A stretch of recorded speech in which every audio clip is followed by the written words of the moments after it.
Já, verið velkomin. Eva Þrastardóttir heiti ég, borgarhönnur hjá verkfræðistofunni Eflu og ég kom til þess að tala göngugötur og hvað ber að hafa í huga við gerð þeirra. En af hverju göngugötur?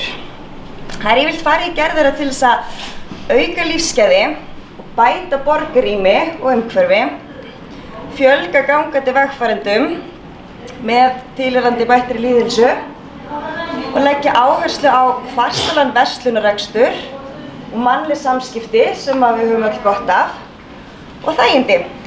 En borgin vill standa vörð fjölbreytta notkun í miðborgarkjarnanum og hann verði aðlaðandi og líflegur. En aðeins mannlega hegðun. Fólk líklegra til þess að sækja svæði heim ef það er aðlaðandi. Það er eitthvað annað fólk á staðnum og eitthvað að vera. Þekkjum þetta alveg ef maður sjálfur á göngu hér í borginni eða erlendis að kíkja inn á veitingastaðinn eða skoða hvar á torginu situr fólk. Maður sogast þangað.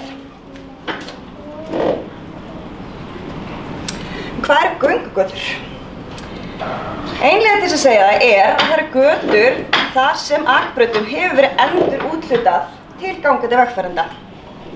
Og þeim mikilvægt í því samhengi að fylgja því eftir með fallegri götum, torgum, betri aðstöðu fyrir hjólandi og áreiðanlegum almenningssamgöngum. Mikilvægt að séu jákvæðar breytingar sem að koma í kjölfarið.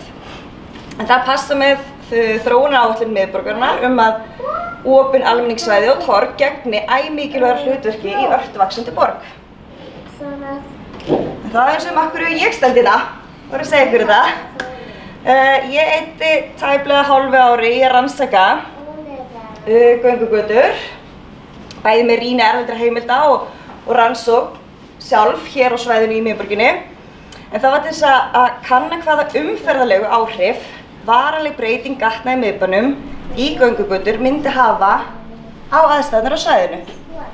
Mér fannst það mjög mikilvægt til þess að geta tekið upplýsta ákvörðun hvort að æskilegt væri að fara í breytingarnar. Það væri svolítið hægt að sjá tölur á blaði. Hvað erum við að tala Og í allri rýnunni þá fann ég þennan skemmtilega texta frá Jóhannesi Kjarval sem hann skrifaði árið 1923. En hann segir: Laugavegurinn mýksta gata sem til í nokkurri borg, svo formfull og laðandi að hreinasta yndi að gangana. Þér mun líða vel þegar þú ert búinn að ganga hann að enda fram og aftur. Þegar framlíða stundir verður Laugavegurinn ein af uppáhaldsgötum höfuðstaðarbúa og allra sem hingað koma. Og þá er spurningin, hvert næsta skref fyrir Laugaveginn? Það vonandi að gefa fótgangandi auki vægi í takt við áherslur Reykjavíkurborgar aðlaðandi borgarbrag. En hvað ber að hafa í huga við gerð göngugatna? Það til dæmis gönguvænleiki. Það er skemmtileg orð sem ég efast ekki með þau öll þekkið. Þetta er svona íslensku og ensku orðinu walkability og það þýðir hvað það sem fær okkur til þess að vilja ganga á einhverju svæði. Af hverju vill maður endilega labba hér en maður vill ekki sérstaklega labba þarna. Og það aðgengi og öryggi, það er mikilvægt, yrði munur á því og þá hver og svo umferðarlegt samhengi. En skipta göturnar máli umferðarlega séð. Og ef þú voruð að hugsa að lesa mastersritgerðina mína, þá ætla ég að koma með skemma eitt fyrir ykkur. Það skipta ekki máli umferðarlega séð. En það skipta svo sannlega máli tilfinningarlega séð fyrir okkur. En ef við hugsa í umferðarsamhengi, þá það ekki svo. En við skulum aðeins skoða hvað hvetur til göngu.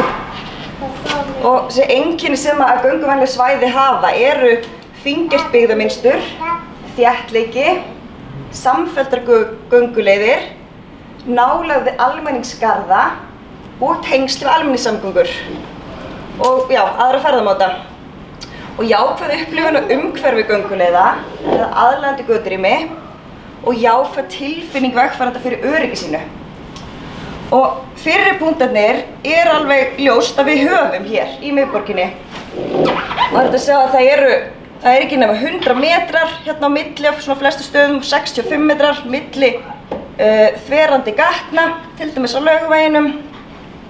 100 metra maður svona 1,5 mínútu að labba.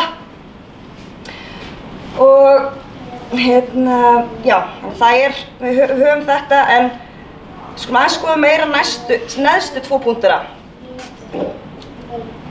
En hvað gerir göturými aðlaðandi? Það til dæmis lifandi framhliðar neðstu hæða húsa og manneskilegu skali í götunum og fjölbreytileiki bygginga. Við höfum þetta svo sannarlega allt hérna í miðborginni og falleg lýsing og gróður og sem alveg að vera meira gróður en nú einmitt tækifæri til þess að breyta götunni og bæta við gróðri. Staðir til þess að setjast á. Þeir eru til staðar og það má alveg bæta við fleiri stöðum og hafa það fjölbreyttari og falleg hellulögn og listaverk og útsýni. Svo er það mannlífið, eins og við varum að tala áðan. Við viljum vera það sem annað fólk og staðir til þess að dvelja á. Og gott rými fótgangandi, það þarf að vera svolítið pláss og gott að labba til þess að fólk sæki í göturnar. Og gott aðgengi og öryggi. Það fjallar aðeins meira þá 2 punkta. En rannsóknir hafa sýnt að aðgengi og hreyfanleiki eru nauðsynlegir eiginleikar fyrir árangursríka starfsemi götu og bættar aðstæður auka líkur á að fleiri treysti sér á stað og skipti verulegu máli fyrir sjálfstæði fólks og þá er sérstaklega við þá sem erfiðar að eiga við, svo sem hreyfihamlaða eða aldraða. En við sjáum að það eru á mörgum stöðum svolítið erfiðar aðstæður í dag og bílarnir eru mjög nálægt gangandi vegfarendum. En við brotthvarf bílsins þá eykst öryggistilfinning fólks, slysum og óhöppum fækkar, það batnar aðgengi gangandi, hjólandi, vöruafgreiðslu og sjúkrabifreiða.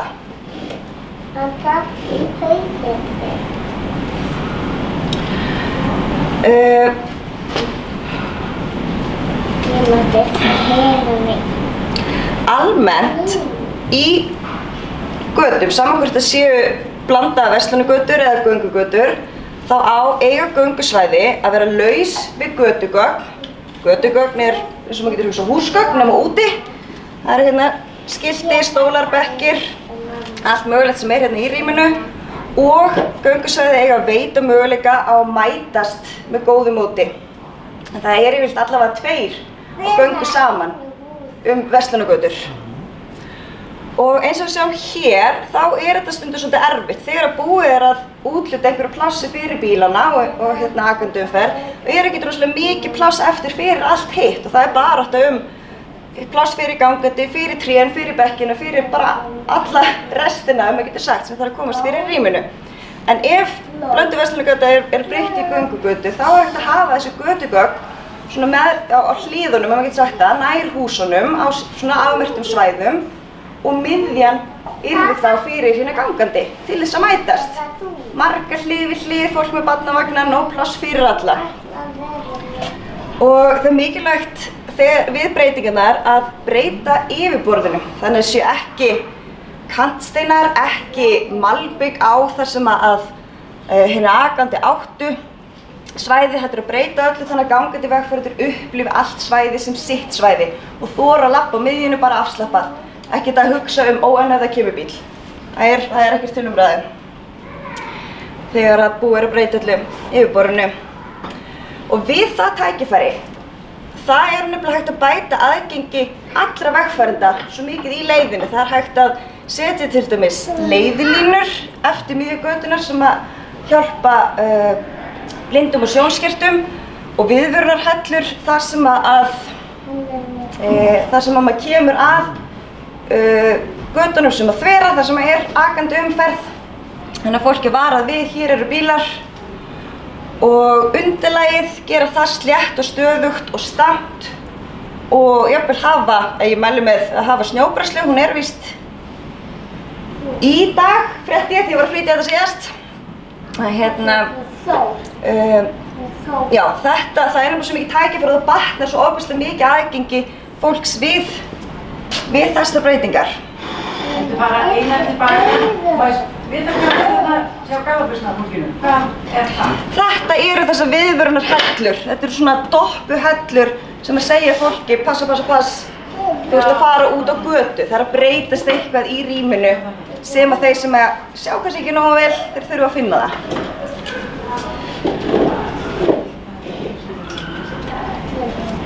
Þetta var svona aðgengið á svæðinu, en aðgengi að svæðinu, þá getur við nefnilega að skoða þetta net, þar sem að göturnar þvera hérna á þess að ég sagði áðan 100 metra fresti, þannig að það eru 50 metrar frá þessi ég myndi segja aðkomur að göngugötunum, 50 metrar inn að miðju og þá legg ég til að sé gerð svona sleppistæði fyrir fatlaða, þetta sé svolítið vel útfærðir punktar hér sem að auðvelda það aðgengi að götunum. Þessi 50 metrar eru þá orðnir betri yfirferðar en þeir eru í dag, af því að fæstir hvortið geta komist og lagt í götunni, flestir þurfa að leggja annar staðar ef þeir eru að sækja eitthvað í götuna, þannig að það er þá kannski hægt að að minnstakosti bæta aðgengið í götunni og hafa þessi sleppistæði ef maður er fleiri en einn í bíl og fyrir þessum erfiðar bygg. Já, og mæli með samráði við strætó, en það er nefnilega strætóstoppistöðvar hérna allt í kring og það má svolítið bara upplýsa fólk að það er kannski ekkert svo flókið að taka strætó í miðbæinn ef maður ætlar að gera sig glaðan dag með röltum bæinn. Þá er kannski bara svolítið þægilegra að taka strætó hingað heldur en að fara á bílnum og rúnda hring eftir hring og reyna að finna stæði. En ef maður vill koma á bílnum, þá er samt heill hellingur af bílastæðahúsum. Þau eru heldur ekki svo langt frá. Þá er líka mikilvægt að upplýsa fólk hvar eru bílastæðahúsin, laust í þeim og það er mitt vinna sem er í gangi hjá borginni. Það er verið að koma upp hérna skiltum. Og bílastæðin á Laugaveginum, þau eru ekki mörg og könnunin sem ég að gera á sínu tíma sýndi að fólk var ekki að keyra Laugaveginn til þess að reyna að finna stæði þar til þess að fara í búðina, heldur Laugavegurinn meira svona fyrir til þess að rúnda og borða ísinn sinn. En ef þú átt erindi þá leggur annar staðar og labbar. Það eru fleiri aðilar sem að þurfa að hafa gott aðgengi í þessum götum, þessum verslunargötum og göngugötum. Það eru vöruumflutningar og neyðarumferð. En aðgengi þeirra batnar við breytingu úr blandaðri verslunargötu í göngugötu. Vegna þess að það mun auðveldara fyrir fólk að rýma heldur bíla sem að fastir eru þarna í röð og komast ekki langt í strönd. Þannig að það verður betri fyrir neyðarumferðina og þau væri þá bara með svona hnapp til þess að opna og loka aðgengi, svona pollar sem geta komið upp á jörðinni. Og þetta verður líka betra fyrir vöruumflutningarnar þar sem að þeir fengju mun betra pláss til athafna en í dag. Þetta er ekki óalgeng sjón og vöruumflutning væri þá bara leyfð til 11.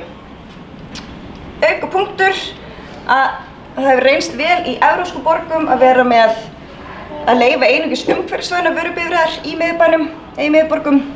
Það er bætt loftgæði og vakið lukku íbúa og gesta.